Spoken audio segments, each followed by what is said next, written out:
So what about that crawdad? Yeah.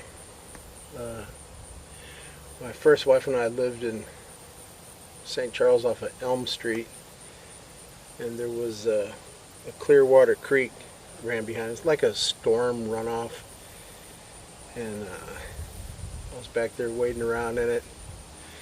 Found this. It was only about maybe 18 inches deep. Wasn't much current. It's just all silted in, but there was a big flat rock, and I lifted that rock up, and it just immediately stirred up the silt. There wasn't much current, so I had to wait for a minute for it to clear out. And the first thing I saw was just the antenna, and as it cleared, I saw the biggest crawdad that I've ever seen.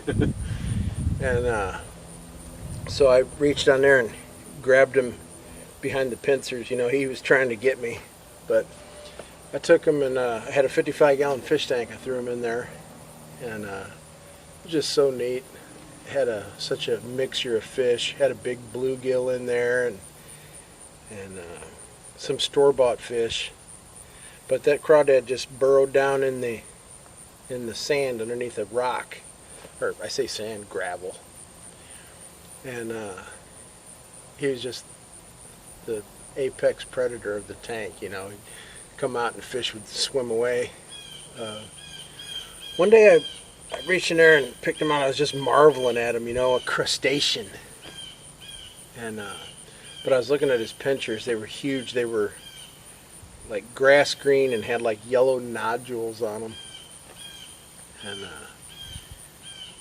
you know, you could kind of, you know, see where they articulated. The hinge had like some ligaments, you know, and I was like, I wonder how hard these things can actually pinch, you know. I wonder how much leverage they can exert. So I told him he had his pinchers up, and I stuck my finger in there, and he immediately clamped down on my finger. What'd you do? I went,